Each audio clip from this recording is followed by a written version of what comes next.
We're very excited about the program we've put together, and I'm thrilled to see the turnout. I look around the room and I see members who have long been committed to advocacy and bring a tremendous amount of knowledge and experience to the conversation today. But I also see new faces, and I'm excited that members are turning out now interested and aware of the importance of advocacy. So glad to have you as part of our team as well. I'd like to acknowledge the individuals and organizations that have made this workshop possible. As Charlie mentioned, this event is being co-sponsored by the New Jersey Council of Child and Adolescent Psychiatry and the New Jersey Psychiatric Association. I'm also grateful to the American Academy of Child and Adolescent Psychiatry. This workshop is being presented as a free event, a free member benefit, as a result of a 2014 Advocacy and Collaboration Grant that is supported by the ACAP Aberson Fund. My thanks also to Deb Wilson, as Executive Director of NJPA, has put in a tremendous amount of effort in assisting me with designing and developing the workshop this morning. So thank you, Deb. In the front of the notebook, you'll see the agenda. I just want to draw your attention to the fact that we'll be presenting today 3 components. The first part of the meeting will focus on an Advocacy 101 training, familiarizing you with the importance of grassroots advocacy and the resources that we have available for you in that process. We're really fortunate to have with us today great experts in this area, Michael Linsky from the Department of Government Affairs with ACAP, and Pamela Thorburn from the Department of Government Affairs with the American Psychiatric Association. Thank you to Michael and Pamela for traveling up from Washington, D.C. to be here with us, and we look forward to your contributions this morning. The second part or component of this workshop will be a presentation, a policy tutorial, providing you with the talking points on state-specific legislation. And we're going to be hearing from Tim Martin, our lobbyist with MBI Gluckshaw, as well as our own Dr. Joe Napoli. Thank you, Tim and Joe. The final part of the workshop will be a breakout session. This will be an opportunity for small group discussion. This is the place where you'll have the opportunity to ask questions of some of our more experienced members in advocacy. And I hope you're also feeling adventurous this morning and willing to engage in a little bit of role playing, where we can practice utilizing the talking points that have been presented to you. I'll give you a moment to take a look at this slide to read about our learning objectives. In essence, what we're hoping is that by the end of this workshop, you'll be able to feel more comfortable with the concept of advocacy, as well as more comfortable accessing the specific tools and resources that you'll need in order to be an effective advocate.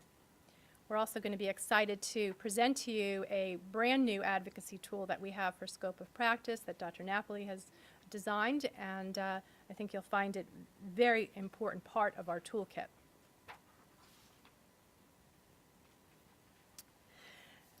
Despite the increased awareness of the importance of advocacy, many of our members still share that the concept of physician as advocate is somewhat problematic. We're still lacking in a specific definition of the scope of advocacy, the practice of advocacy as it can be incorporated into day-to-day clinical practice.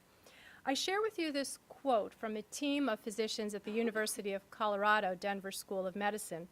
This team attempted to address this issue of defining physician advocacy for us, and also put forth some suggestions as to how to develop training that would enhance core competency in advocacy and identify opportunities to incorporate advocacy into our clinical practice. And so allow me to read. Physician advocacy is action by a physician to promote those social, economic, educational, and political changes that ameliorate the suffering and threats to human health and well-being that he or she identifies through his or her professional work and experience. Now, as physicians, I think we're all well acquainted with serving as an advocate on behalf of our patients. I'm sure a week doesn't go by when we're not on the phone talking with an insurance company, addressing a denial of a claim, or advocating for access to medications as part of the patient's pharmacy benefit plan.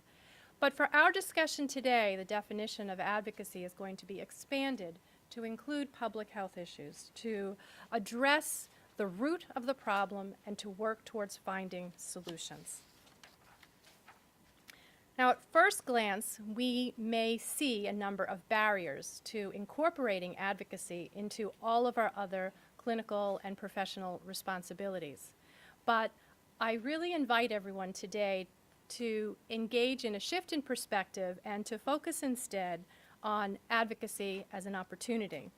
And I share with you this quote from Winston Churchill as a reflection of that shift in perspective. A pessimist sees the difficulty in every opportunity.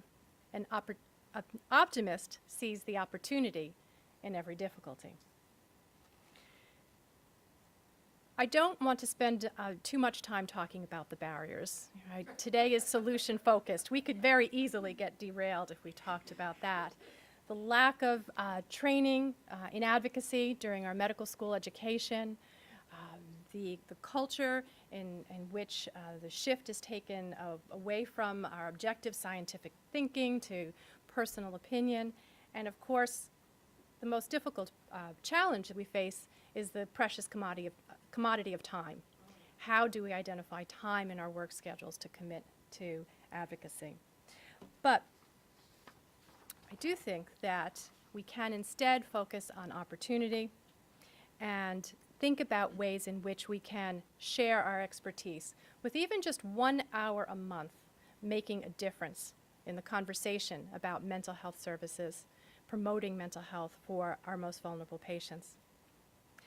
As physicians, I do think we are uniquely qualified to discuss and promote the importance of health, and as psychiatrists, uniquely qualified to discuss the importance of integrating mental health into physical health, to supporting integrated collaborative care across disciplines.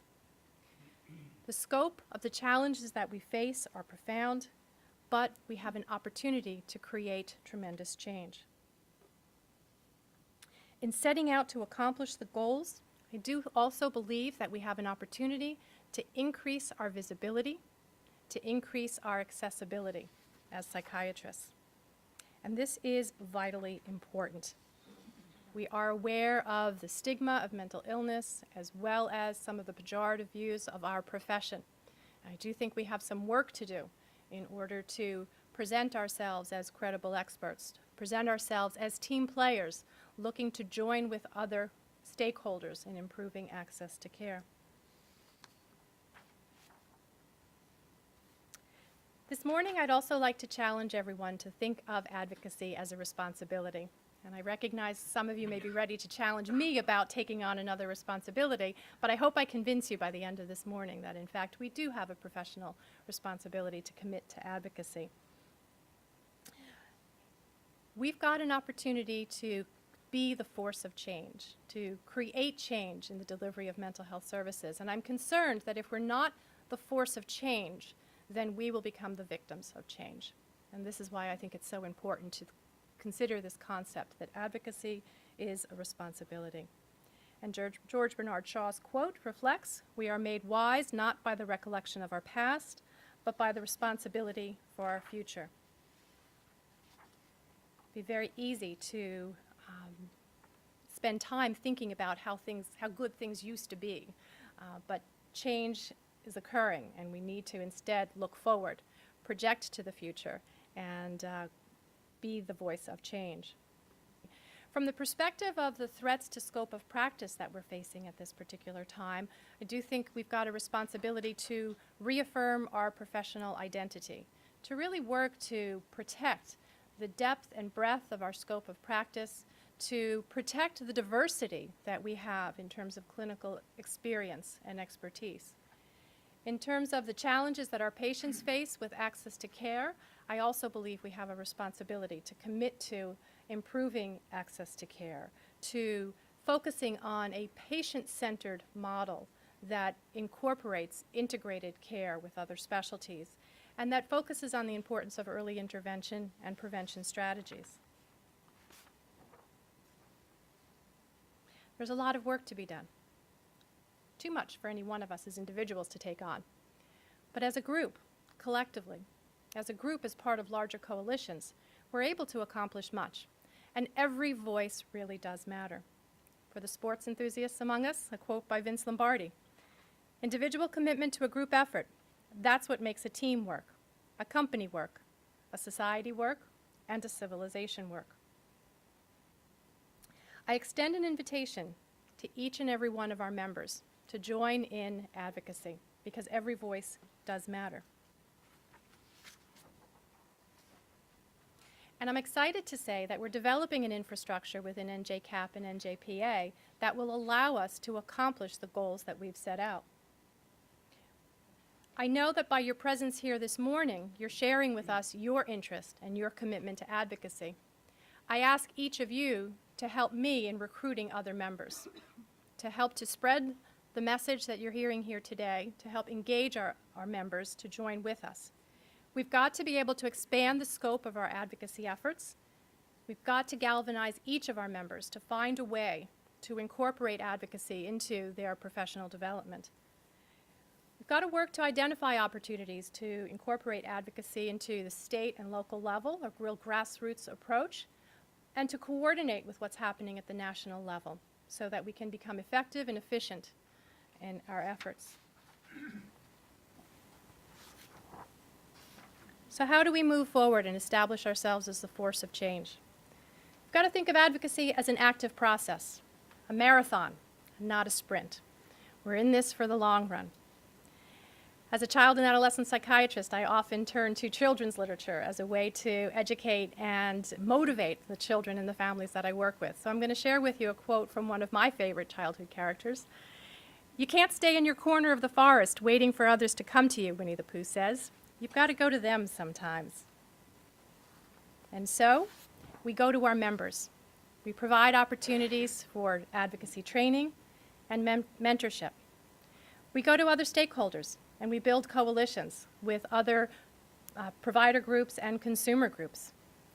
We meet with legislators and administrators, individuals who are in positions to legislate mental health care, oftentimes without the experience or knowledge about delivery systems, mental illness, and available evidence-based treatments.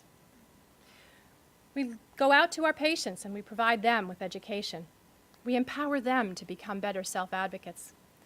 And finally, we become comfortable in public media.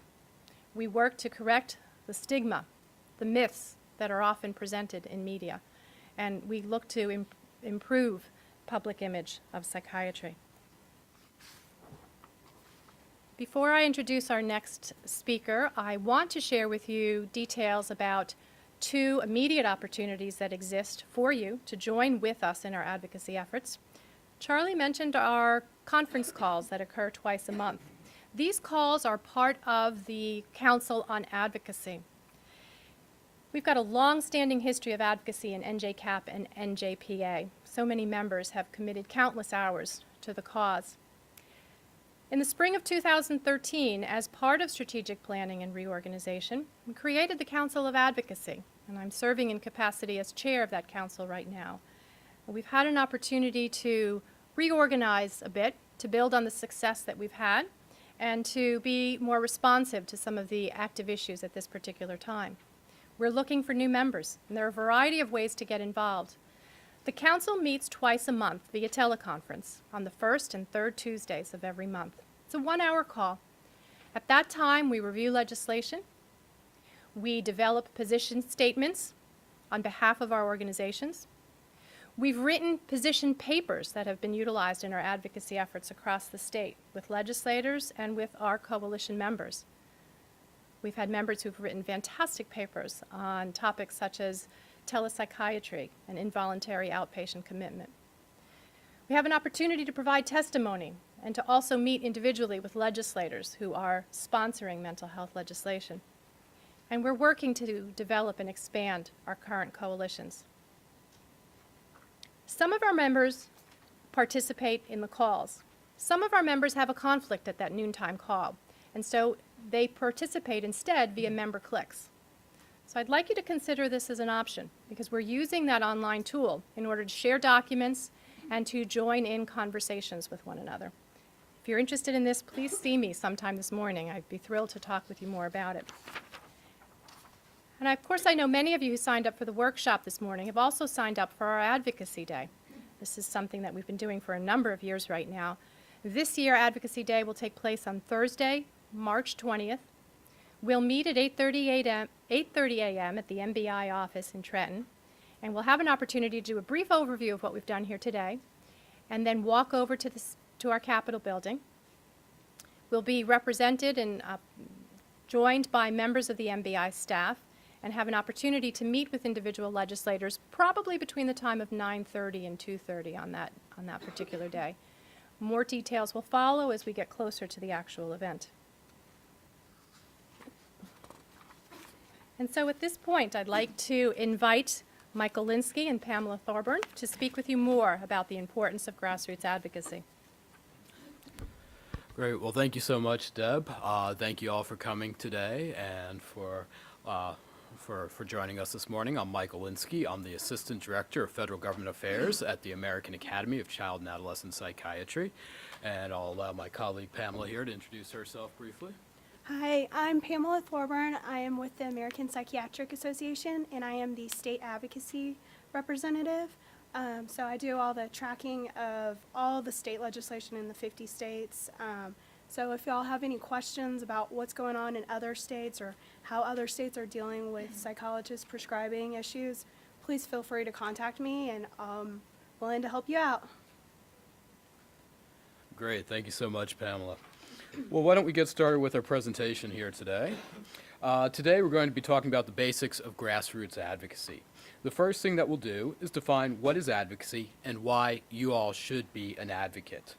We will then look at some of the issues that you can be an advocate for, how to go about effectively communicating with your legislators, the various resources available to you through ACAP and APA, and finally, the importance of coalition building. So let's get started. The first issue is, why do we advocate? And more importantly, why should every one of you in this room be an advocate? We advocate to educate our elected officials. Everyone in this room understands the challenges our mental health system faces.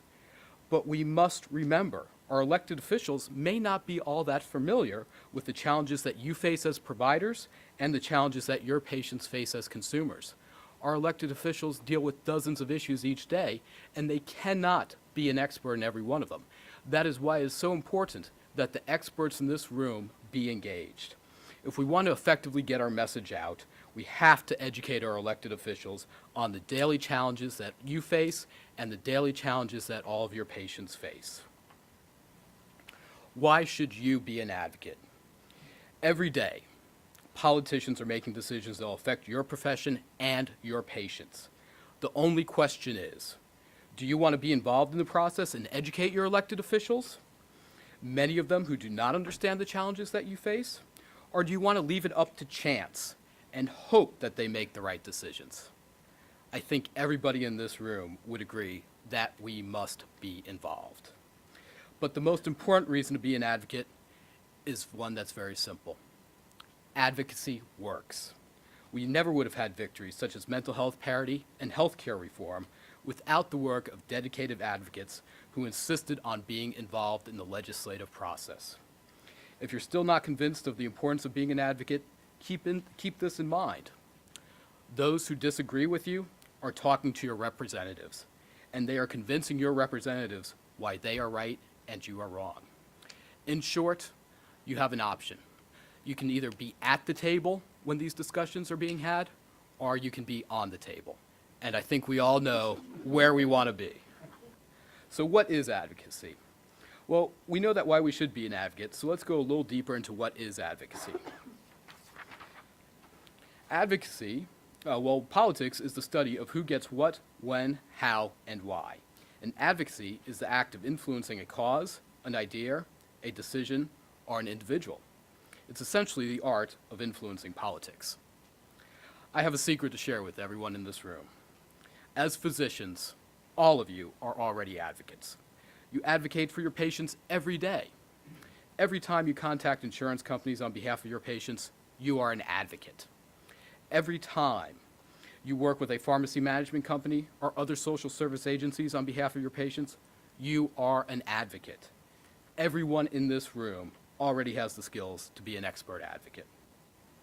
So let's take a look at who is an advocate. In addition to all of you, Take a look at the people on this list, and let's see who it is. Is it APA and and NJPA staff, registered lobbyists, APA, ACAP, and NGPA executive members, all physicians, their patients, and their families, the general public, or all of the above? Of course, the answer is all of the above. Because all politics is local, all of us must be advocates for the issues that we care about. Now that we know what advocacy is and why we do it, let's look at some of the issues we need to advocate for on both the state and federal level. The list above is just a few of the issues that we need to advocate for on the federal level. Issues such as Medicare and Medicaid reform, increased appropriations for various programs that support mental health, funding for veterans programs. As we all know, the signature wound of these last wars that we have is the traumatic brain injury, and we all know that our veterans need more resources. This is just one of the things that we need to advocate for.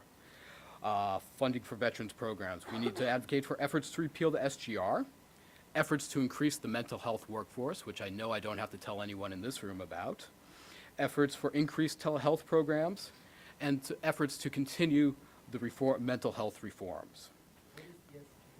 That is the sustainable growth rate. That is basically, well, how do I do this in short? Basically, a few years ago, Congress passed some laws to try to control the costs of the rising costs of Medicare. And they basically said that they created a formula that would limit the increase in the rates each year. But essentially each year, Congress has passed a patch which would delay these cuts, which would delay some of these cuts.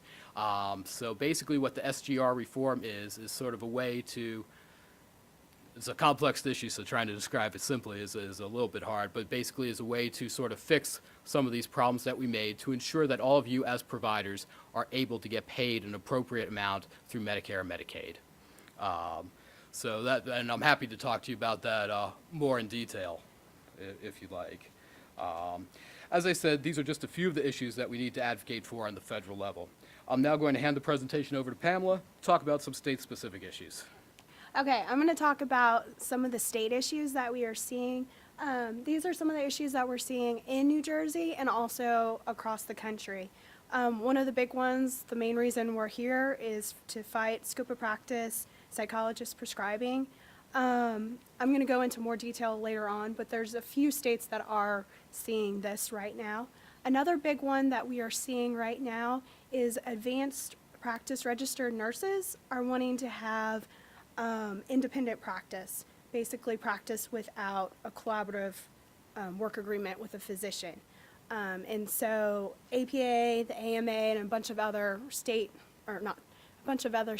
specialty organizations are working together to fight this. Another one we are seeing is access to care, especially for mental health. Wisconsin recently passed about 7 bills that would improve mental health in the state of Wisconsin. So we're seeing some other states do that as well. Telehealth, telepsychiatry, that's a big one that we're pushing right now and working on. Workforce issues, as we mentioned before, and then, of course, prescription drug monitoring programs. Those are still changing. I think all states have some sort of PDMP, except for, I want to say Missouri still does not have one. Okay, so non-physician scope of practice expansion legislation. The history. So since 1995, legislation to grant psychologists prescribing privileges has been introduced in 27 states. The red states that you see, Louisiana and New Mexico, they currently do have prescriptive authority for psychologists there. And then the blue states, Arizona, Hawaii, Illinois, Iowa, and then New Jersey are, New Jersey is expected to introduce a bill, and the other states have legislation that is introduced right now. Iowa is the only one that's really had a hearing on the bill so far, and we do not expect that bill to move forward. It was just kind of a favor bill.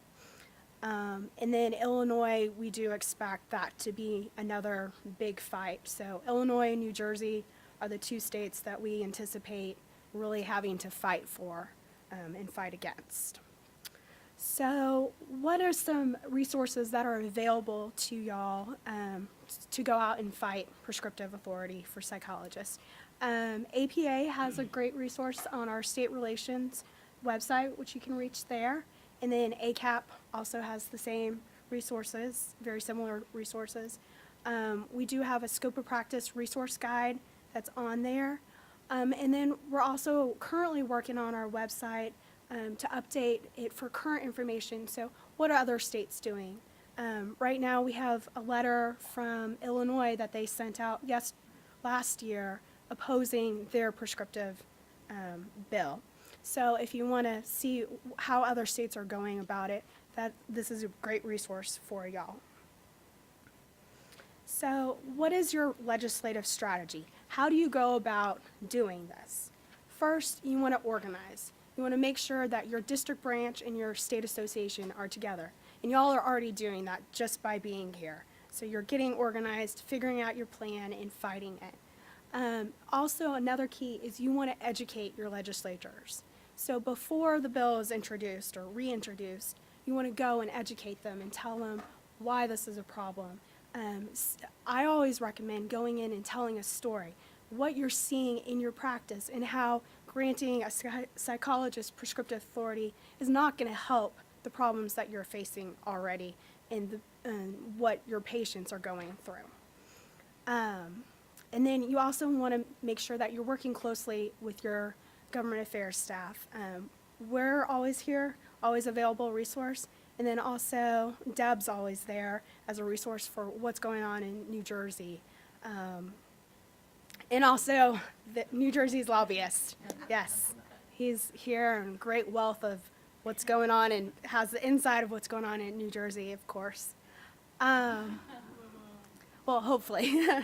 And then you also want to make sure that you ally yourself with other state and county medical associations. So make sure you're working together with other organizations that have the same viewpoints as you. And we're going to go through this later about coalition building and how to go about forming a great coalition. And then one of the other things is you want to develop a creative solution to the problem. So this would be going in and talking about integrative care, how that is a good solution to the problem. Or what about workforce issues? Maybe talk about how education loan programs and is great compromise to giving psychologists prescriptive authority. So talk about another solution to the problem. And then, of course, you always want to keep in touch, keep us knowing what's going on, just so that we can better help y'all out. All right, well, thank you, Pamela. So the next step in this process is to review the various ways to communicate with your elected officials. Writing to your legislators. Writing to your elected officials is a time-honored method of communicating with them and is still one of the most effective ways of educating your legislators and letting them know where you stand on the issues. There are a variety of ways to contact your elected officials, but the easiest way is to go through ACAP or APA's websites, and we have the links right up there on the slide. We have programs set up that will automatically send messages to your elected officials on a variety of subjects. You can also contact your officials directly by going to their website or sending them a personal email. You can also send them a fax or a letter. All of these are great ways to communicate with your elected officials and or their staff. If I could add one thing, as a former congressional staffer, I always remember the people who I met with who took the time to write a handwritten note after the meeting. We are all so inundated today with emails that when you receive a handwritten note, a thank you note, it sticks out in your mind. You not only remember the individual that you met with when you get the note, but you remember the issues that they talked about. So while the idea of sending something through the U.S. mail system may seem a bit antiquated, it's still one of the most effective ways to communicate with elected officials and their staff. And that's one of the reasons why it is effective, is because no one does it anymore, so you remember it when you receive it. We all are so inundated with emails, we remember the letters that we get. So let's talk about how to craft an effective written message to your elected officials. You want your letters to focus on one subject. The last thing you want to do is write about a laundry list of issues. When you write about multiple issues, you dilute your entire message. So you want to focus on one issue in your communications. You also want to get to the point of your message right away. Elected officials and their staff are constantly receiving messages from their constituents, so you want to be concise and to the point. When you communicate with your elected officials, be sure to include the bill number or issues that you're writing about. I cannot tell you, as a former congressional staffer, how many times I received passionate, well-written letters talking about the issue or the bill, and how passionate they felt about this, and how they felt that my member of Congress needed to vote on the bill. But unfortunately, they never told us what the bill was or what the issue was. So you can write the best letter, the most passionate letter, but if you don't let them know what you're talking about, it is not going to be successful. Also be sure to identify yourself as a constituent and a physician. It is second nature to all of us, but many people don't know the difference between a psychologist and psychiatrist. So to be sure, we have to continually educate your elected officials on this crucial difference and what this difference means. Let your legislators know how they vote on this issue is important to you and your patients. Make that personal connection with them. Let them know that this is something that you care about. Phone messages. Certainly. About when you say, okay, I'm a physician, I'm a constituent, the constituent piece. So I'm a constituent of a specific legislator in a specific district, but I want to actually send the letter to all the people that I want to reach. And, you know, I'm a state constituent, but Then you know, how exactly, does that work? I would probably then phrase it, and I'm sure Tim and Pamela could probably come up with much better language on this than I can. But as a concerned citizen of New Jersey and a physician who treats children or who treats people who need mental health help, I want to contact you today about this crucial issue. And I'm sure these folks are much better wordsmiths than I am, and they can come up with something. But how do you view that, to broaden the approach? Well, Not just to your own legislature, just curious. I think that gets into our next part, which is really about forming coalitions and partnerships with other people. So I think it's a great question, but I think that's where you really get into the benefit of being a part of a coalition with other people throughout your area. But I don't think there's a problem with writing to all of your members, because you are a citizen of this state, and these are elected officials that represent the concerns of the people of this state. So I think that's fine, of course. So sometimes we also can communicate via phone messages. Sometimes when an issue is coming up for a vote, we don't have time to write our elected officials. In these cases, a phone call is just as effective as a letter. Once again, we want to use the same basic steps, focus on the issue, identify yourself as a physician and a constituent, let them know what actions you want them to take, give them 2 to 3 reasons why they should follow your advice, and then follow up with them. I cannot emphasize this enough. The follow-up is how you're going to develop and deepen that relationship with your elected officials for the future. You just can't, much like your patients, they just cannot come in for one session and everything and see improvement. You have to follow up. You have to make these steps. You have to develop that relationship. Just like all of you folks have to develop relationships with your patients, you need to develop relationships with your elected officials. I'm sorry? Oh, that is the ask. I'm sorry. That is sort of legislative language that's often used, and you can even say that when you meet with your officials, because it's one that's used in the lobbying world. That's your ask. Your ask could be, I want you to support Bill H.R. 1827, or I want you to oppose Bill H.R. 94-2. And that's just sort of shorthand that we use, but you can even say that in your meetings, because it is sort of language that is used throughout state capitals and up in the federal capitol. So your ask is what you want to accomplish from the meeting. My apologies, a little shorthand there. That's second nature to some of us. Face-to-face meetings. The most effective way to communicate with your elected officials and develop a relationship with them is to meet with them face-to-face. Arrange a face-to-face meeting with your elected officials or their staff is extremely easy. You call the office where you want to meet them, ask the staff for a convenient time to meet with your official. The official may not always be able to meet with you. Do not be offended by this. If the official cannot meet with you, a member of their staff will be able to meet with you. Meetings with staffers are still incredibly valuable. Once you have your appointment scheduled, you just want to observe the common courtesies that you already do. Arrive on time, have a clear, concise message that is backed up by facts. If you have a personal story that you can share with your legislators, do so. This is what will make your meeting memorable. Your legislators and their staff meet with a lot of people, talk about a lot of different issues. If you can add in a personal story about you or one of your patients or the challenges that you face, that is what will make it memorable. And once again, be sure to follow up after your meeting with a thank you note. Once again, this is where those handwritten thank you notes help you to stick out. Can you just emphasize a little bit more about why it's important to talk to the staff member, sometimes even more important than talking to the legislator? Most certainly. Himself or herself? Most certainly. Well, the staff members, often, especially in the state legislators, but even in the House and the Senate on the federal, the staffs are very small. And these staff members are more of the experts in these issues. So they really have their finger on the pulse of your various issues, more so than your member might. And the member trusts these folks. While many of them might look like they are right out of high school, or some of them might not even look like they're out of high school yet, these are all incredibly competent people, and they are people that your legislators trust. So while you might not be able to get a meeting with your legislators, you can talk to their staffer. Yes?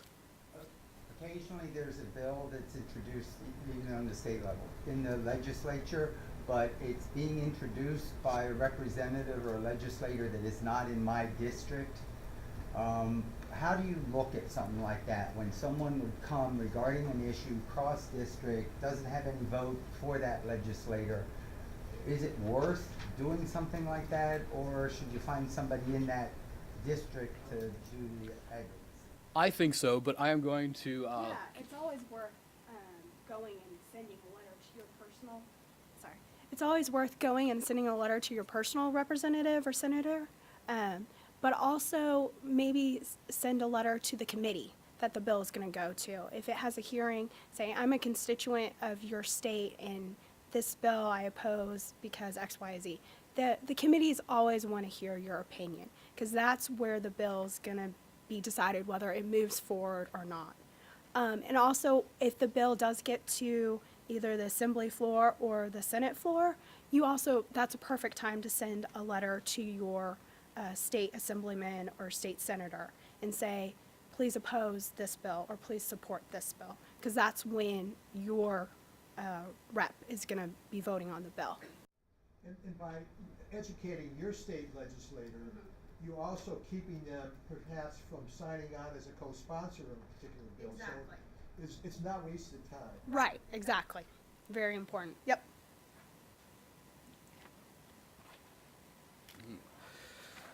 So let's talk a little bit about, before you go into the meeting, what you want to do. You want to prepare what we call your elevator speech. Your elevator speech is a short speech or discussion that briefly introduces the issue and tells the legislator how to go about solving the problems.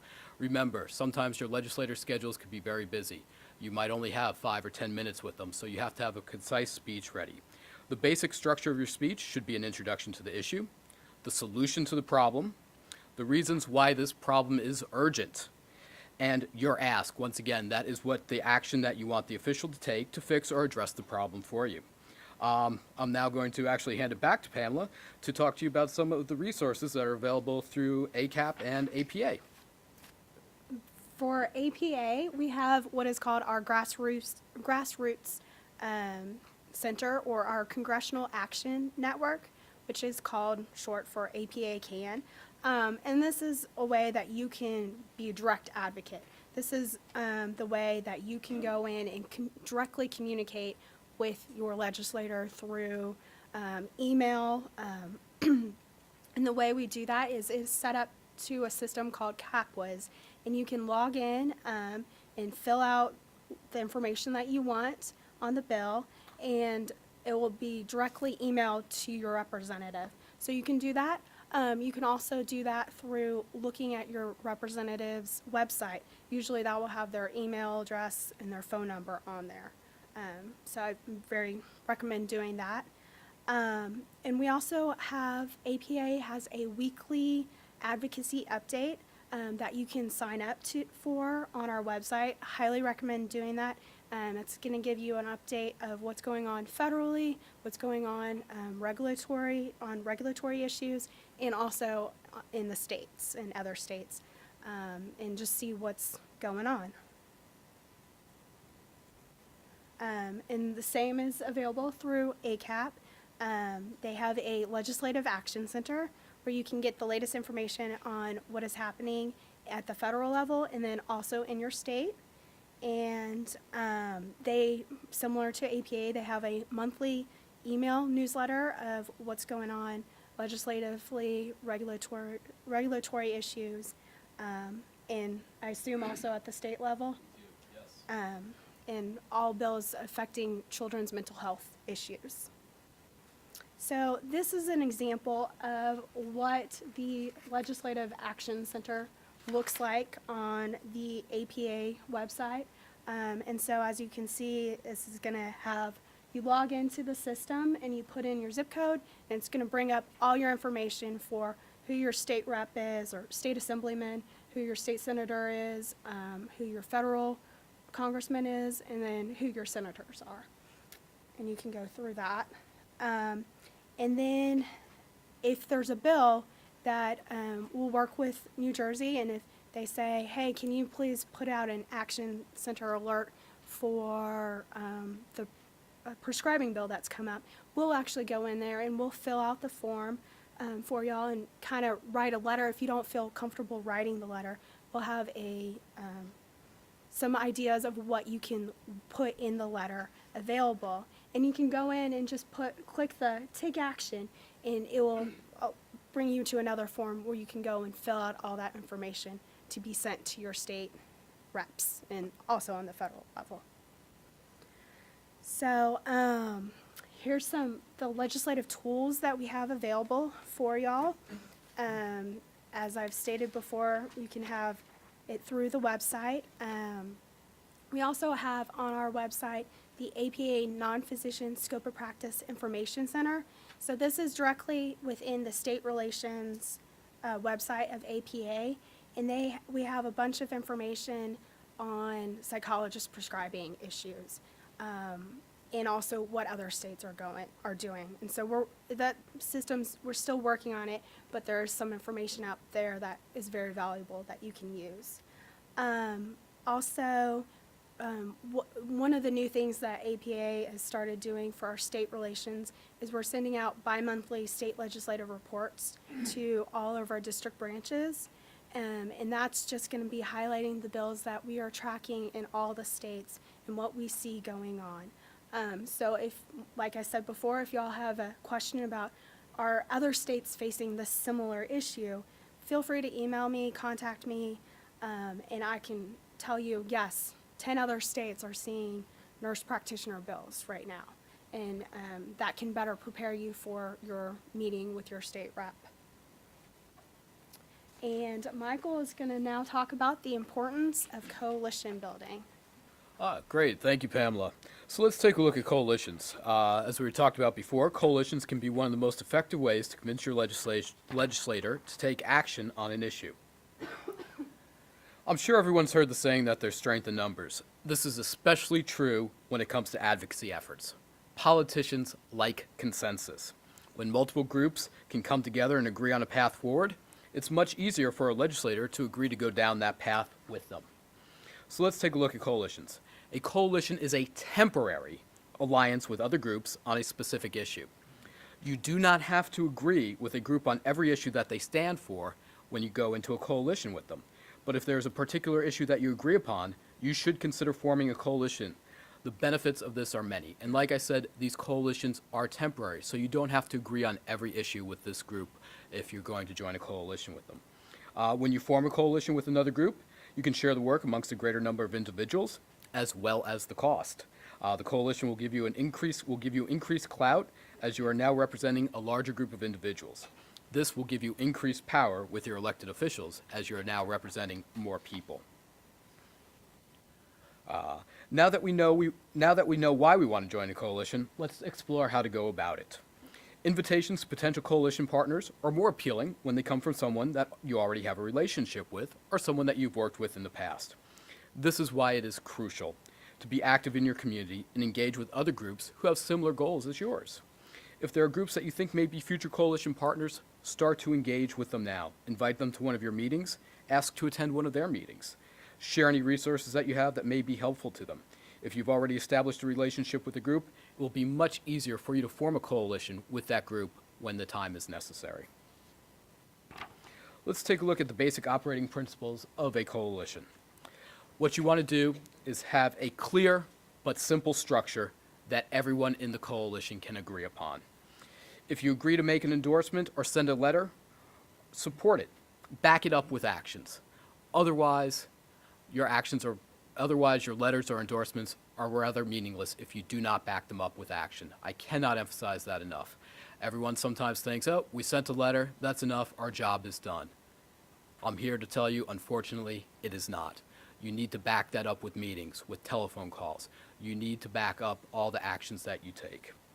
Also make sure that each group in the coalition understands what their responsibility is and that each group in the coalition is living up to their responsibilities. Very important. On this slide that you see in front of you here, this is just a short list of some potential allies that you guys can work with. I won't go through all of them, but there are so many of them. Everyone from NAMI, the National Alliance on Mental Illness, to Mental Health America, to pediatrics, to state pediatric societies, the State Society of Anesthesiologists, a whole group of people, and I'm sure folks in this room can probably come up with another dozen groups right off the top of their head. So think about it. There are so many groups that you guys can partner with and develop that coalition, and the coalition will increase your influence with your elected officials. And hopefully it will also make your jobs easier as you're able to share the responsibility and costs with other folks. And now I'm going to turn it back over to Pamela for a quick summary. Okay, thank you. So, summary, what all did we learn here?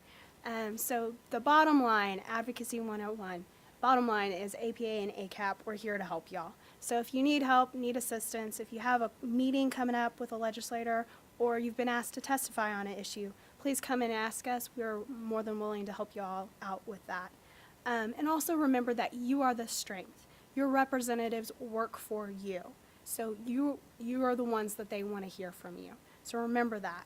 And then also, advocacy does not need to be complicated. You're already doing that right now for your patients when you contact your insurance agencies. Just remember that. You already know how to advocate. And then use the resources that are already available. You don't have to recreate the wheel. This has already been done. It's already been proven effective. So you can easily do it. And just once again, remember that your elected officials are accountable to you. And here's my contact information. If you have any questions, please feel free to contact me. And then also for ACAP, all of their contact information. The strategies that you heard outlined this morning have been proven effective, and these are strategies that we at NJPA and NJCAP have incorporated into all of our advocacy initiatives. I want to share with you just one small example of an issue that we've addressed over the last year to demonstrate how we can incorporate all of these strategies into our advocacy efforts. During our Advocacy Day in March 2013, we met with a number of legislators, one in particular, Senator Cardinale, and we spoke about scope of practice issues and discussed solutions for improving access to care. His interest is in the area of involuntary outpatient commitment. And so we spent some time listening to his thoughts about IOC and responding to some questions that he had for us, tapping into our expertise. After the meeting that we had with him, we followed up with a letter, and we offered to continue to dialogue with him about IOC and to provide him with resources about effective IOC models. His staff got back to us and said they were very much interested in hearing more from us. And so the Council of Advocacy took this on as a cause. And we engaged members in forensic psychiatry as well as public sector psychiatry to really delve into this subject. One of our members, Dr. Tony Tamburello, volunteered to serve as a lead author on a position paper. He created a draft, brought it back to the Council on Advocacy. We had the opportunity to review and refine that draft and ultimately present it to the NJPA Board of Trustees, who approved the document. We were able to share the position paper officially with Senator Cardinale's office, who then used that as an opportunity to write to the media and to put out a editorial piece on the importance of IOC, and in that article referenced the work that NJPA did. We kept in touch with his office. Tim, active there on the ground in Trenton, doing this work with us, keeping the lines of communication open. And Tim was able to get back to us and inform us when just last month there was an Assembly committee meeting where IOC was up for review. And we were able to contact Dr. Tamburello, who traveled back to Trenton and gave testimony at that hearing. So just one example of the ways in which all of those strategies can be incorporated and are being utilized at this point. In no way would we expect that any one individual or member would have access to all of that. I'd really encourage you to think of Deb Wilson as our point of contact. If you learn of an issue, if you hear of a bill, if you've got a particular interest, contact Deb and let her know about that. Together, we will work with APA and ACAP to utilize all the resources that exist and to develop a strategy. And that's really my segue to the next component of our workshop this morning. In order to represent NJPA and NJCAP views, we all need to be responsible to speak on point. When we're speaking in public on behalf of our organizations, it's not personal opinion, but rather an organized, comprehensive review of NJPA and NJCAP position. And so you're going to be hearing from Tim Martin about scope of practice and ways to oppose that legislation, but you're also going to hear about other important solutions to access to care so that we can balance the attention to scope of practice with all of the other work that we're doing in improving access to care. And again, Dr. Napoli has been such an important part of the work on scope of practice. I was really excited to launch today some very effective tools for us in this work. Tim? I'm here today to talk a little bit more specifically about some of the advocacy issues that we have happening in New Jersey and some of the strategies that are more talking points that we're employing, the strategies you just heard about, but the talking points that we're using while we do things like letter writing and face-to-face meetings, phone calls, and emails. So this isn't a comprehensive list of our 2014 priorities, but these are the ones that are really the hotter subjects right now. At the New Jersey Psychiatric Association, we always like to say that our goals are SMART, right? They're specific, they're measurable, they're attainable, they're attainable, they're attainable. They're reasonable and they're timely, and these four big issues are all those things. Particularly that they're timely because there are ongoing debates that in Trenton right now on all four of these subjects. Obviously one of the highest or most prominent issues of the day is scope of practice. New Jersey Assembly passed last year legislation that would allow psychologists to prescribe medication. That bill sort of, died on the vine, if you will, and has yet to be reintroduced. The new session in New Jersey started in January of 2014.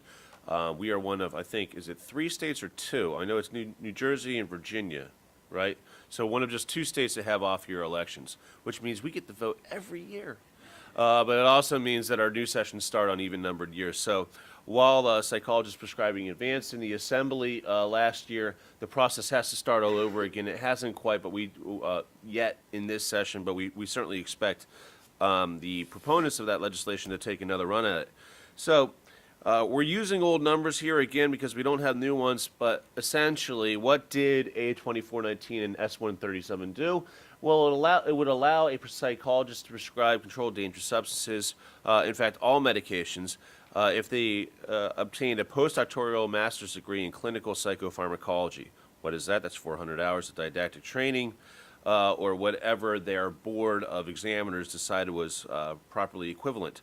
The psychologist would have to obtain relevant clinical experience under the direction of a qualified practitioner. Now that could mean physician, that could mean another prescribing psychologist, so the vagary there was obviously of concern.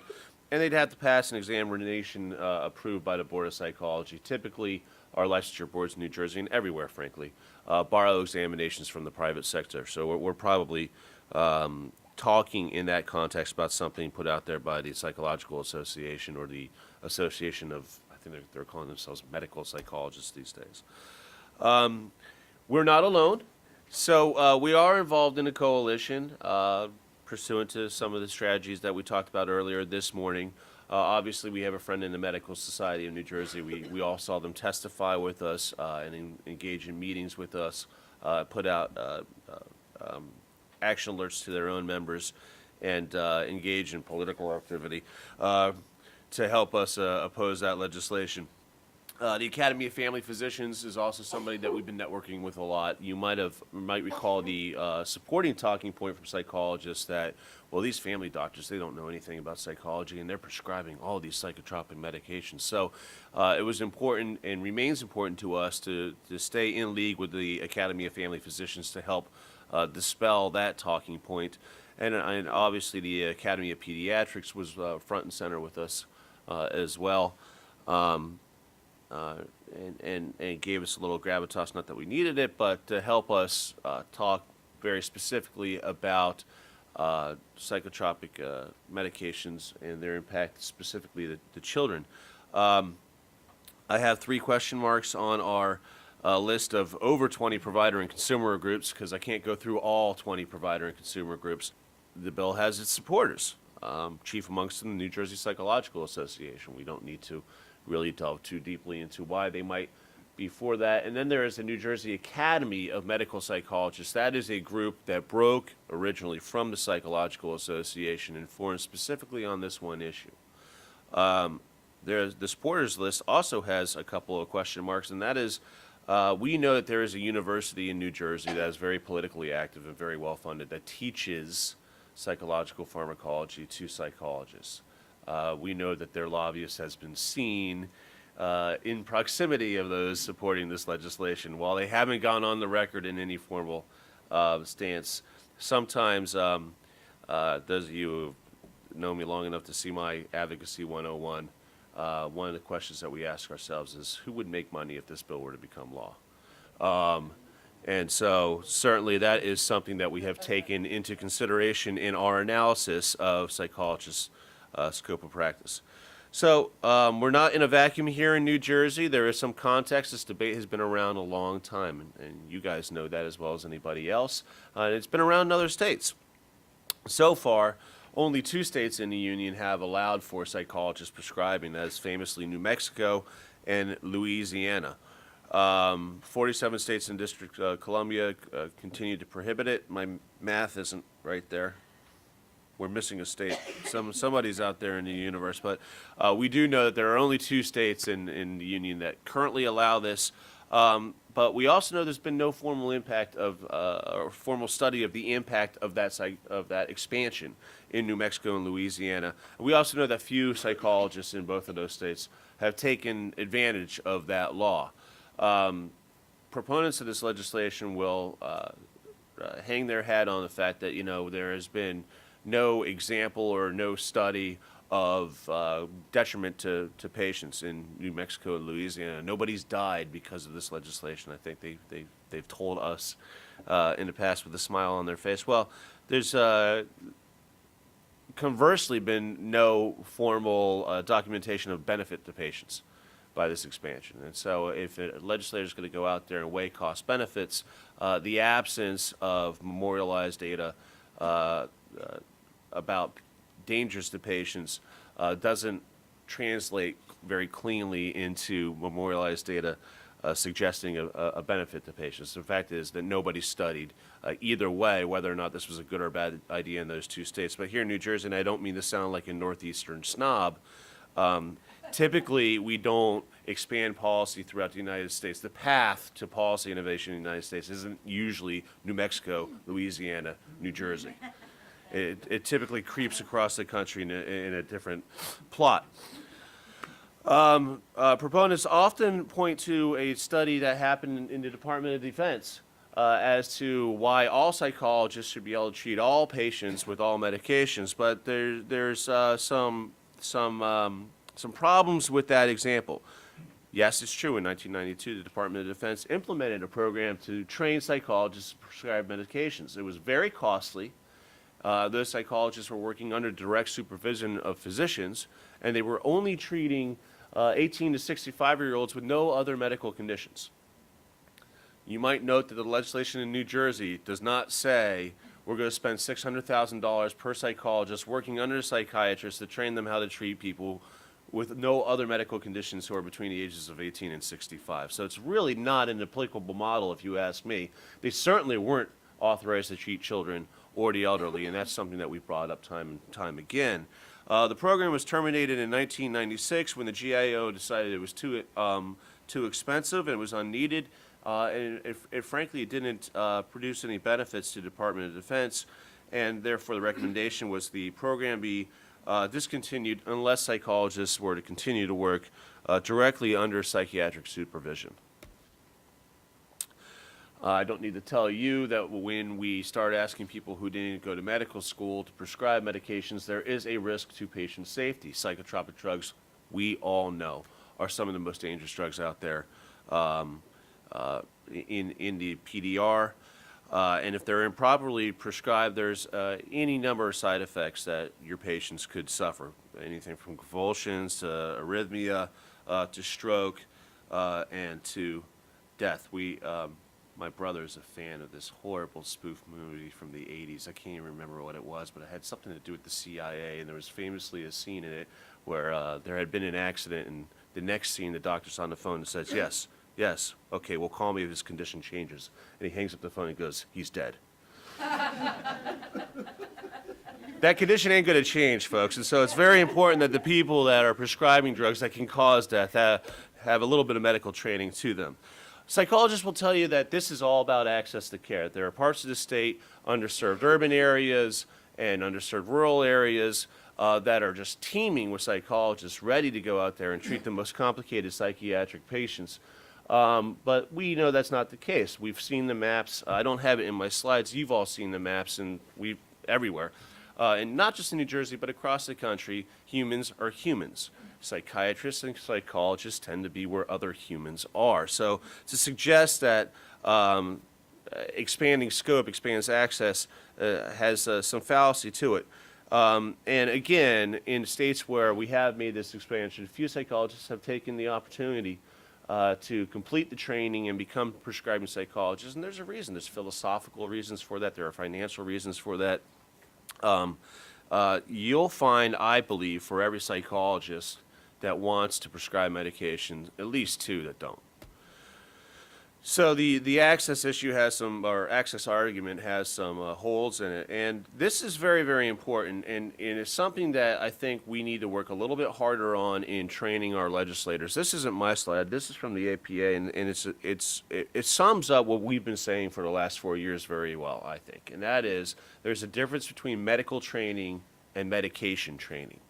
And the line between those two things has been significantly blurred in Trenton.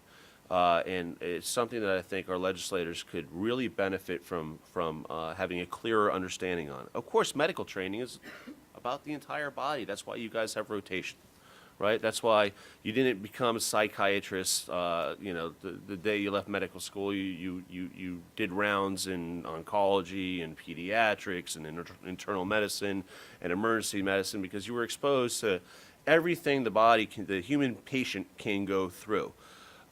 It's measured by multiple evaluation methods, including real-world observation. That's your rounds, of course, to assure one can practice safely not just psychiatry but all aspects of medicine as allowed for under your plenary medical license. Medication training involves learning to identify and distinguish between medication types and categories, not the biological basis of that medical condition. So that's great. You know what every drug in the PDR does. Maybe you even know how they might interact with other drugs, but you don't know about the human body unless you've gone to medical school. So medical school would medical training, while that prepares us to distinguish between a mental illness and a condition that may mimic mental illness, like thyroid disease, medication training does not. It simply tells us what that pill, drug, or injectable does. If you look to the bar on your left, obviously this is your child and adolescent psychiatrist or your physician. We're talking about equivalent years of biomedical education and training. Nurse practitioners who are allowed to prescribe in the state of New Jersey, if they are in a collaborative arrangement, have less than half of that. Physician assistants who are allowed to prescribe under supervision and sign off have a little less than that. And then you have your prescribing psychologists in New Mexico and Louisiana.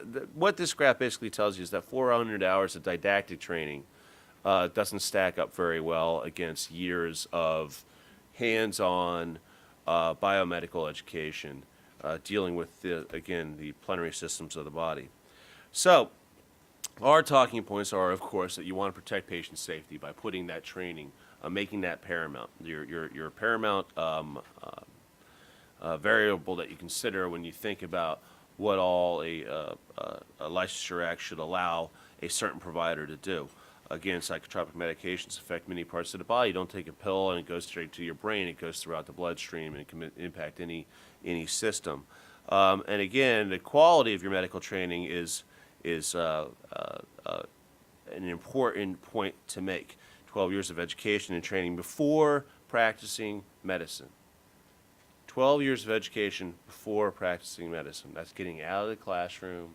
That's getting in there under the direct supervision of another physician, experiencing all the things that a patient can go through. Access to care would not be impacted by a scope of practice expansion for the reasons that we stated earlier. And there are alternatives. If access to care is, and by the way, that is where the proponents of this legislation gain the most traction, if access to care is of that deep of a concern to a legislator, let's talk about alternatives. We can increase GME funding for medical students. We can find ways to keep doctors in New Jersey through programs like physician loan forgiveness. We can promote telemedicine. We're going to get to that a little bit later in this talk. Or integrated collaborative care is another way to expand access to care. Now, Dr. Napoli is going to give me a chance to go grab a glass of water by explaining a little bit about our website that is going live. Okay, first, something old. The way we used to get information out and have resources is like this. Great to exercise your arm, a little difficult to carry around as you go through the halls of the legislature and speak to your legislators. What we do today, of course, and this is a great reference from the government relations a number of years ago from American Psychiatric Association. But as you know, what we do today, boy, that thud, is digital, okay? We have now apps. As Dina mentioned, we have social media, we have websites, and NJPA doesn't have an app, at least not yet, but we do have a website, and Illinois does have social media, which I'll show you, okay? And this is, so this is the new way, and we have something blue, and that's the color of the website, and you have in your handout, although we got a little green here, I don't know, that happens, saying, yes, maybe that's it. But this is the home page of that website, and it's in four sections, and you can see that in your handout. And I'm going to go to that website. Now, Michael Linsky said single issue. It's a single issue website. It's for psychologists prescribing privileges. I prefer privileges to authority. What we do as physicians is a privilege, and we have a sacred trust in doing that privilege and getting that privilege. I should get to the point.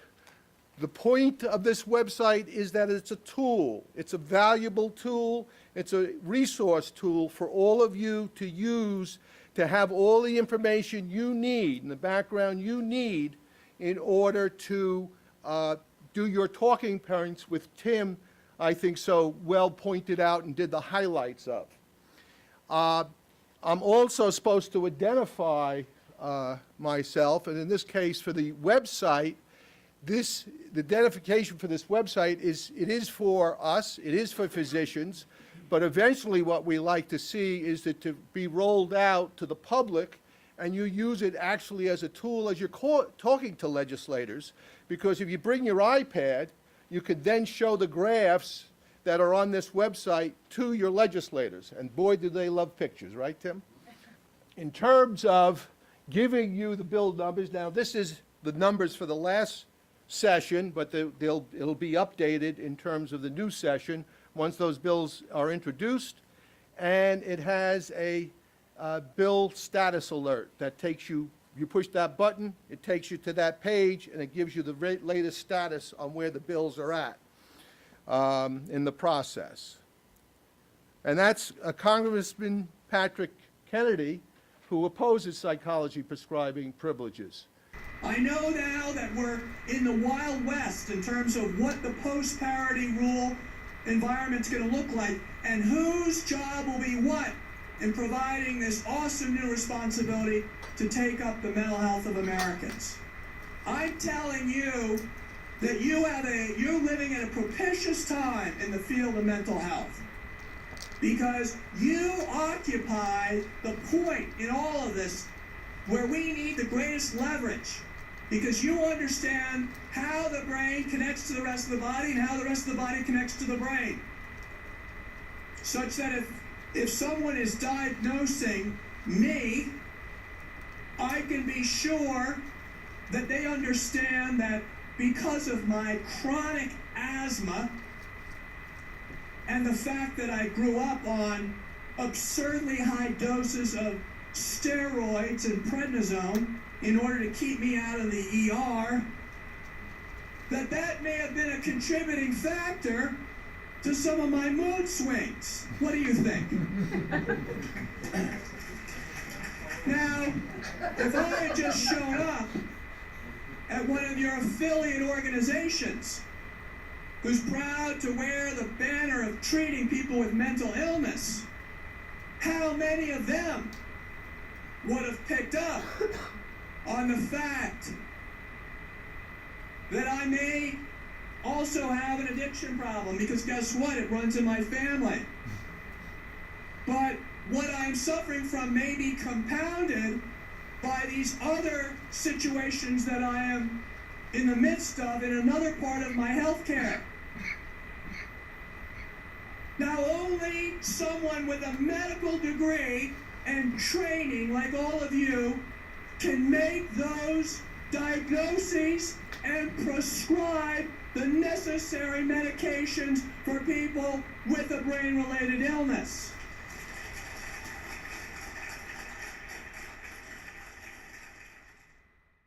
Tell me who DeLeon is. Not sure exactly. He's a psychologist that worked with Senator Inouye and was the main force behind the psychologist scribing program in the 90s. Yeah, yeah. And past president of the other APA. And if you now on our website, if you do a search, this page on education pops up. And if you go to that page, you can then read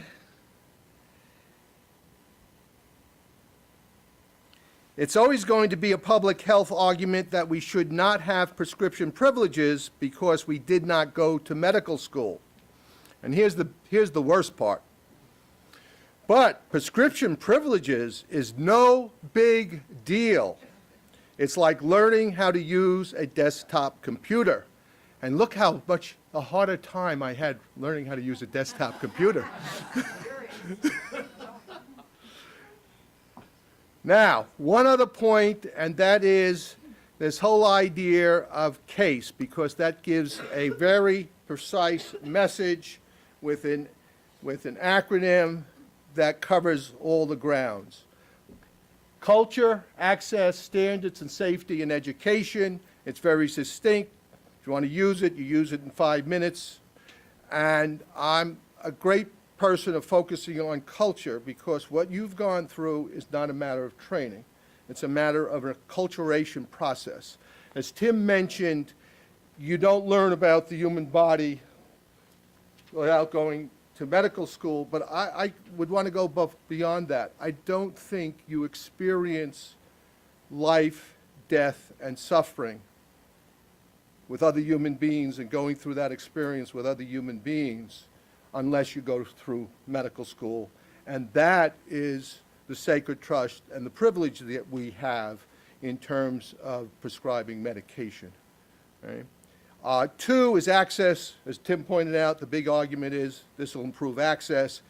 There's a page here that points out, as Tim has pointed out, that's not so.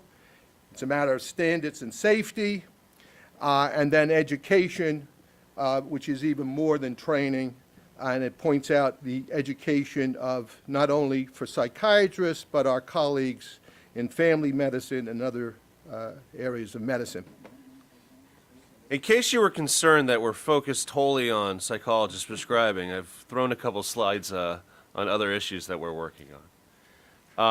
But they are all sort of related. You know, the psychologist prescribing bill does segue very nicely into access to the care because it is proposing or masquerading as a solution to that when we all know that the solution is elsewhere. And one thing that the New Jersey Psychiatric Association is gotten behind is this notion of integrated collaborative care. So what is integrated collaborative care? Well, I couldn't describe it nearly as effectively as Dr. Koss or some of the other advocates out there, but it basically is a recognition that pediatricians are well positioned to detect mental health problems, but they're not child psychiatrists. And while there is sort of a very high patient-to-child psychiatrist ratio, not just in New Jersey, but everywhere, the efforts to integrate the care that's provided by a pediatrician or by a primary care provider with the skill set of a psychiatrist, particularly in the models that we've seen in Massachusetts and in Essex County, New Jersey, with a child psychiatrist, have shown to have a cost-effective means for bringing that necessary care to the child or other patient. The model has been used successfully in many other pediatric subspecialties like endocrinology, hematology, and neurology, and we are seeing success again here in New Jersey, but more so in other states, when we find a way, a conduit between that primary care provider that has the patient in front of her and the child psychiatrist. I mentioned other states. There's probably no better example of effective integrative collaborative care than what we saw in Massachusetts, where their model grew out of discussions amongst Medicaid to find a solution to access issues that they were seeing in terms of child psychiatric needs or behavioral health needs. They're fortunate enough up there to have it funded by the Department of Mental Health, and in fact it's included as a line item in their state's budget. And to date, they've enrolled enough primary care providers that they believe that they're able to provide these services to 95% of all the youth in the system. In New Jersey, we have had the opportunity to roll this out as a pilot program in Essex County. Unfortunately, that program has expired. It was a small sample. I think it was only 1 year. Is that correct, Dr. Koss? So the sample size there is very small, but at least anecdotally, we had seen some success as primary care providers in that county got more familiar with the system, more comfortable with the system. The children that they were treating were able to access, again, that important skill set through this conduit. SAMHSA is preparing a similar model up in Bergen County. I don't think it's exactly the same thing, but they are looking to fund under sort of the medical home model, an integrated model of care that includes behavioral mental health. And for now, our advocacy has been directed at the New Jersey Department of Children and Families. You all have a white paper in your binders there that goes into much more detail than I have the time to provide for you today. But if you have any questions about integrative collaborative care, again, you guys are the leaders of your community. Please get familiar with this issue. Please talk to your colleagues about this issue. And a I'll get right to you in just a second there, Dr. Rossi. A wise physician once said that advocacy is a marathon and not a sprint. I think that was about 9:05 this morning. This is definitely, there's no better example of advocacy being a marathon. I mean, bureaucracies have a naturally occurring culture, and that is to deal with the fire that's under their feet. And they're always going to have a fire that's under their feet. So it takes a long time for them to turn their attention away from whatever problem they've created from themselves yesterday and start thinking about the future. And that's exactly what this effort is. But we're underway, and again, we hope that you become more and more familiar with the issue and talk to your colleagues and anybody who will listen about it, because it really is a nice model for access to care. And again, I got two questions out there. Dr. Ross. Could you or Dr. Koss maybe give a, thumbnail sketch of what the ICC was in Essex County or with the San Antonio? Would you like to handle this one? She's much better at it than I am. Yeah. We worked in coalition with the American Academy of Pediatrics New Jersey chapter, as well as family and consumer groups represented through the Family Support Organization as part of the Children's State System of Care, and as well as SPAN, the statewide parent advocacy network. We set up a pilot in Essex County. We recruited the pediatricians and family physicians in that county who wanted to participate in the program and enrolled them in training workshops, providing them with information about pediatric mental health issues, as well as local pediatric mental health resources in their community. At the same time we launched the program, we would have preferred to spend more time in the recruitment and training stage, but because of the private grant funding, we had to consolidate the program. And so we launched the program at the same time. There were a group of us as child psychiatrists who were on call 5 days a week during set hours to provide consultation to pediatricians. So if they had a patient in their practice and they had a question about diagnosis, assessment, medication, they could call a warm line. The triage person would then refer them to the psychiatrist on call, and we would spend 10 to 15 minutes talking with them about the case and providing recommendations. The second component of that warm line was a referral line for parents to speak with clinicians, a clinical social worker or a parent care coordinator who could talk with them about ways of accessing mental health services in their community. The Warm Line program was readily received and immediately implemented. The families gave positive feedback about the importance of having that person, that live person to talk to about some of the challenges they were facing in access to care.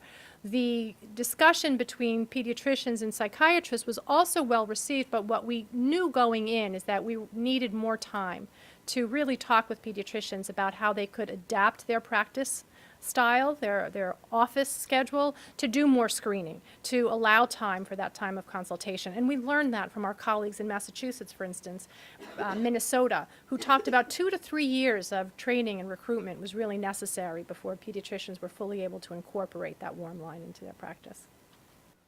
Under the banner of access is also involuntary outpatient commitment. Let's face it. IOC is the law of the land. It is a mental health service. It's a new mental health service, and it's one that a lot of people need.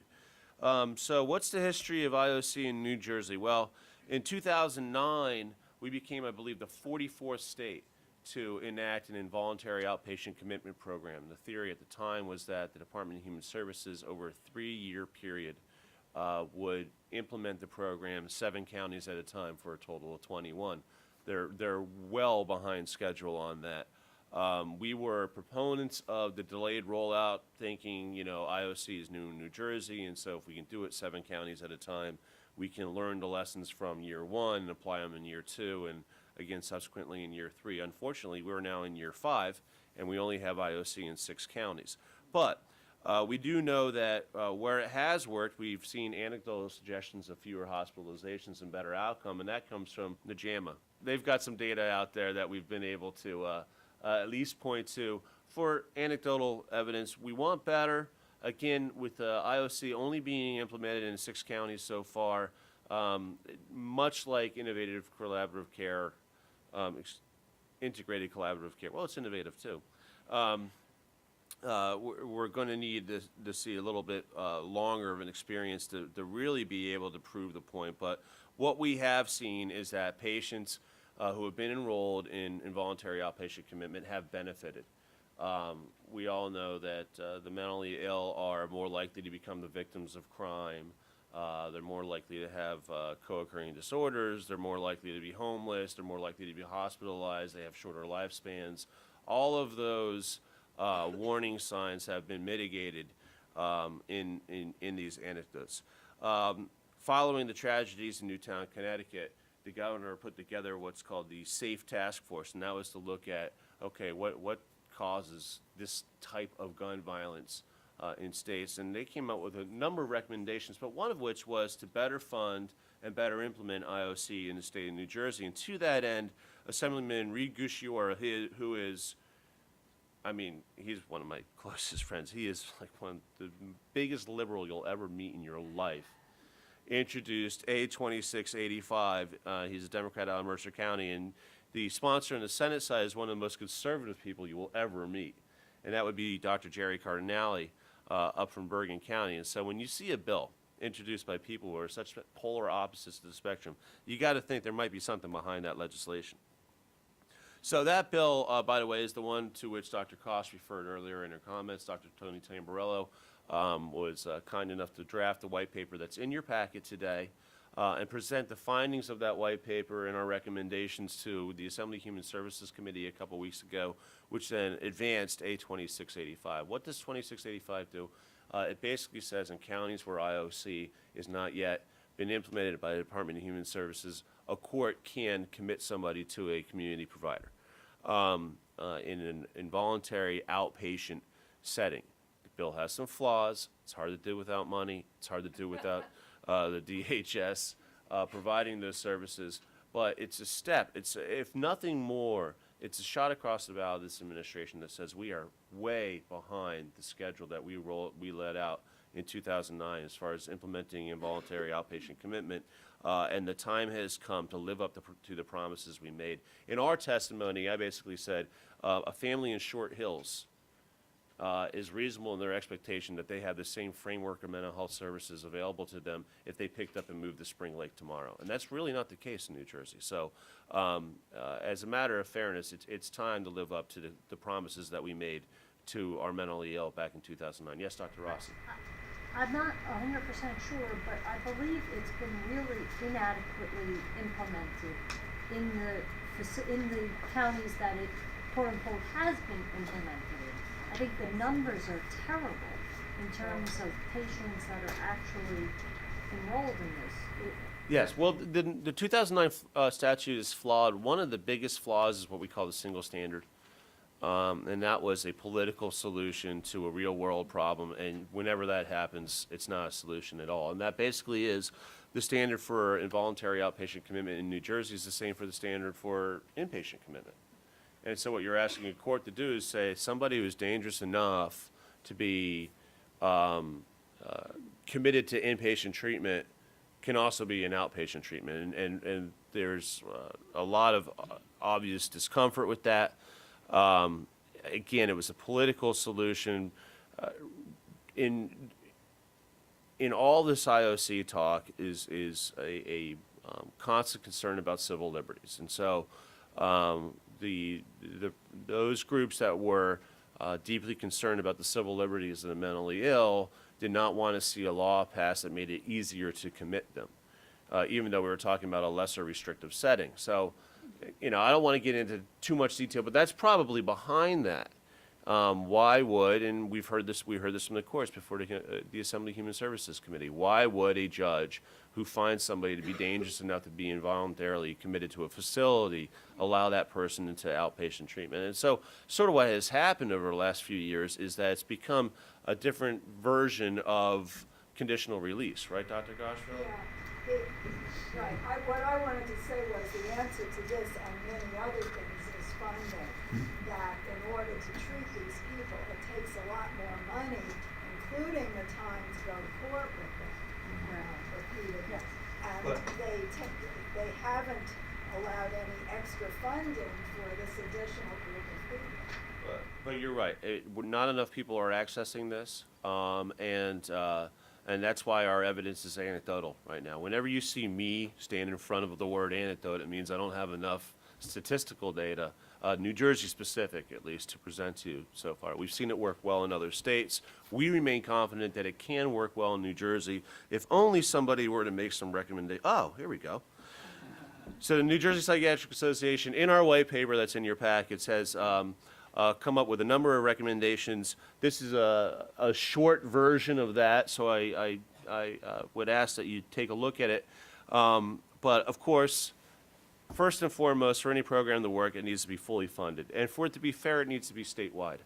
So we're not talking about continuing to fully fund or starting to fully fund IOC in the 6 counties where it's now available.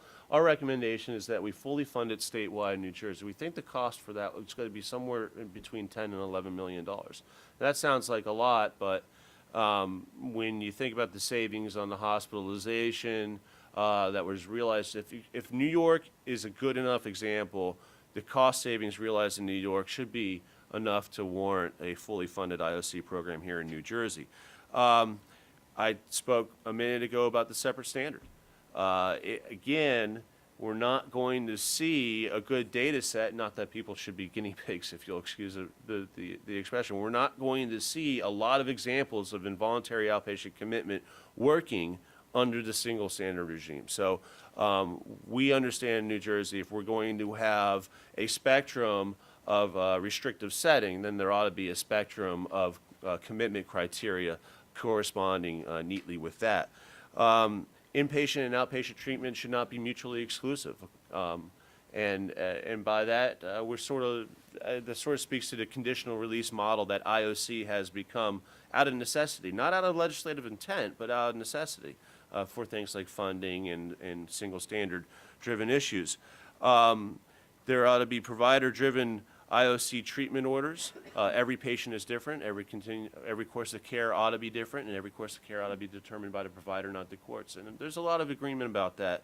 But right now, the statutory framework is either silent or confusing as far as that is concerned. There ought to be clear compliance procedures and enforcement. If somebody is committed to involuntarily to an outpatient setting and is demonstrating noncompliance, then the procedure for returning that person to a screening center or to the courts or reevaluating the treatment setting to which that person has been committed ought to be very clear and consistent. And finally, everybody everywhere should see the NJPA position paper, and you guys are lucky enough to be able to do that without even leaving your seats. It's in front of you right now. I have 5 minutes, I think, to talk about telepsychiatry, which ought to be more than enough. Telepsychiatry is an evolution, not just in state policy, but in our own way of thinking. I can tell you I've been with you guys 10 years. My firm has been with you guys longer than me. I used to joke, you guys are my older siblings. We started representing you 2 years before I was born, and it's really neat to still be around and have these opportunities to come out and see y'all. But 10 years ago, when I started doing this stuff, we were pretty adamantly against telepsychiatry, and probably for good reason at the time. But as technology evolved, as data evolved, we too evolved, and so now the New Jersey Psychiatric Association has adopted a position more favorable that looks more favorably upon telepsychiatry. In fact, we just did that on Wednesday. Nothing like a deadline. But we have now a white paper in your packet that explains what our new position on telepsychiatry is and why. So what is telepsychiatry? I'm talking to people that already know the answer to this question, but CMS was kind enough to provide us the definition of it is the use of technology to facilitate real-time interactive communication. We know that psychiatry, more so than other aspects of medicine, is particularly well suited because we have seen that the outcomes for things like diagnosis and treatment recommendations and clinical outcomes is comparable to when psychiatrists have seen that patient in person.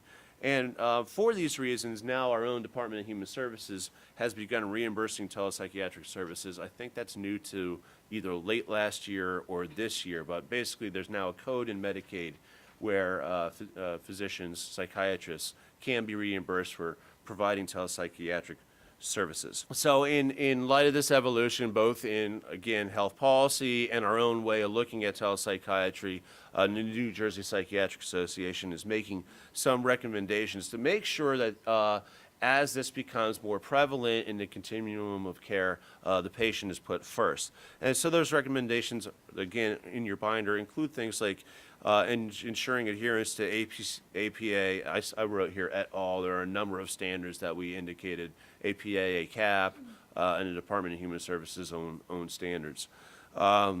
Adequate broadband capability is important, and if you're like Dr. Napoli living up in Bergen County, that's not something you think about a whole lot. But if you're down in Gloucester County, it is obviously a necessary component to access to telepsychiatry.